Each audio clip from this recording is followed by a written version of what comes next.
Alors aujourd'hui, une vidéo qui sort un petit peu du cadre habituel, puisqu'on va parler d'influence et de réseaux sociaux. Vous avez dû voir, il y a une loi qui a été votée, ou qui va être votée, je ne sais plus exactement, pour imposer le fait de publier si on a utilisé un filtre sur les réseaux sociaux. Donc c'est pour surtout les influenceurs et influenceuses. Alors, pourquoi cette loi? C'est pour éviter toute cette dissonance cognitive qui existe de plus en plus, surtout auprès des jeunes, entre leur vie et la réalité. Ils voient un monde idyllique où les peaux sont lisses, où les gens sont parfaits, et ils voient leur monde et ils rentrent, pour certains et certaines en tout cas, en dépression.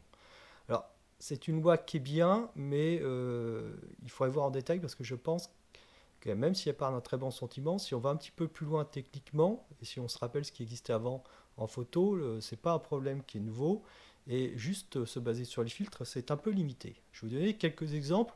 Alors on va parler un petit peu de technique photo. Donc voilà, qu'est-ce qu'on peut faire sans utiliser aucun filtre. Par exemple, si j'utilise un objectif grand angle, alors là j'ai pas de zoom malheureusement parce que j'en possède pas, mais vous avez dû voir sur les appareils photo, vous avez des objectifs plus ou moins longs, et ce qu'on appelle un grand angle, vous voyez, ça prend un angle de vision assez large.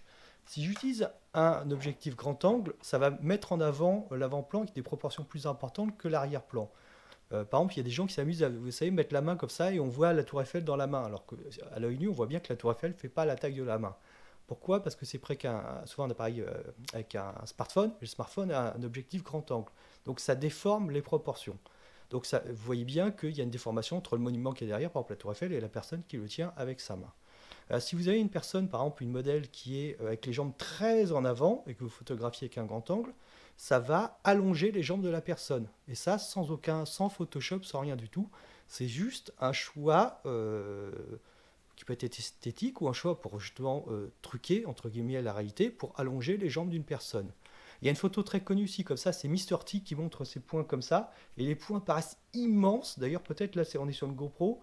Si je fais ça, vous voyez, les poings font 2 fois la taille de ma tête. Donc cette photo, c'est justement les poings de Mister T paraissent immenses par rapport à la taille de sa tête. Pareil, ça a été fait qu'un grand angle. Si on avait pris une focale plus qu'on appelle téléobjectif, par exemple à 85 mm, ses poings auraient été plus petits que sa tête. Voilà, donc on peut tricher comme ça.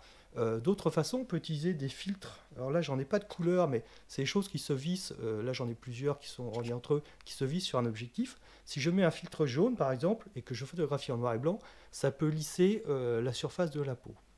Troisième chose, je peux sur un appareil, si je prends un réflexe comme ça, il y a ce qu'on appelle l'ouverture. Alors bon, je vous passe les détails, mais vous avez entendu parler du bokeh ou du flou d'arrière-plan. Ça, je pense que vous connaissez. Eh bien, grossièrement, c'est un effet d'optique. Eh bien, je peux jouer sur ce qu'on appelle la profondeur de champ, et donc mettre une profondeur de champ très faible, et donc ça va légèrement lisser ma peau, tout simplement par un choix d'optique. C'est tout. Je vais choisir juste la profondeur de champ sur mon boîtier, et donc je vais lisser la peau juste par des propriétés optiques de mon appareil photo. Zéro Photoshop, zéro traitement. Donc, dire qu'on utilise des filtres ou pas, on va être. La photographie, elle a toujours truqué la réalité parce que l'appareil photo ne voit pas comme un œil humain. L'appareil photo a ce qu'on appelle une dynamique, c'est-à-dire il voit moins bien les hautes lumières et les basses lumières qu'un œil humain, mais on peut tricher par ce qu'on appelle de l'HDR. L'appareil photo n'a pas l'angle de vision d'un œil humain. L'appareil photo n'a pas la même profondeur de champ qu'un œil humain. Donc tous ces choix font qu'on peut avoir une réalité qui n'est pas vraiment celle de l'œil humain. Et si on va plus loin, depuis l'argentique, on va être, lorsqu'on imprime, entre guillemets, lorsqu'on fixe une photo sur une pellicule, après on va la passer dans des bains, et on va, par le choix des produits chimiques, on va avoir un rendu plus ou moins différent. Comme votre appareil photo, si vous prenez un iPhone, on va être la lumière sur le capteur, mais après il y a des choix électroniques de mettre certains types de lumière, de mettre du contraste, c'est ce qu'on appelle le traitement photo. Alors les professionnels, eux, prennent le truc brut de capteur, c'est-à-dire prennent juste la quantité de lumière qu'il y a sur le capteur, c'est comme un format RAW, et après vont faire des choix de traitement photo. Mais une photo sans traitement, ça ne veut rien dire. Soit c'est des choix par défaut de votre appareil photo, ce qu'on appelle le mode automatique sur les réflexes ou sur votre iPhone ou autre smartphone, soit c'est un traitement qui est fait par un humain, mais il n'y a pas de choix objectif. Donc on voit bien que cette loi, elle est bien, mais cette subjectivité, elle existait déjà. Il y a aussi le maquillage. On peut par exemple faire ce qu'on appelle du contouring. Par exemple, quand vous faites une séance photo, vous pouvez affiner un nez, par exemple, juste avec du maquillage, hein. Ça se fait sans problème. Enfin, faut des bonnes personnes en termes de MUA, make-up artist, mais ça se fait aussi très bien.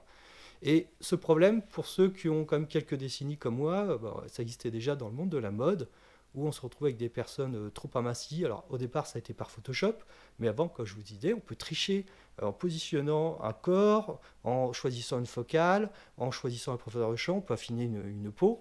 Donc ça a toujours existé. Donc c'est une bonne loi, mais on voit bien que la problématique, c'est qu'une loi, souvent, elle n'a pas été écrite par des gens qui maîtrisent la technique. Donc on pourra tout à fait, si on le désire, ne pas mettre de filtre et quand même arriver un petit peu à tricher. Donc je pense que cette loi mériterait peut-être de se confronter un petit peu à des gens qui connaissent un peu les techniques vidéo et photo pour montrer à quel point on peut aller loin et ne pas oublier que la photo, la vidéo, ça n'a rien d'objectif. Une photo, ce n'est pas votre œil humain, ce n'est pas votre angle de vue, ce n'est pas votre profondeur de champ, c'est un autre dispositif. Il y a forcément un moment où on fait un choix, soit c'est la machine, soit c'est l'humain, mais on fait un choix de traitement de ce signal.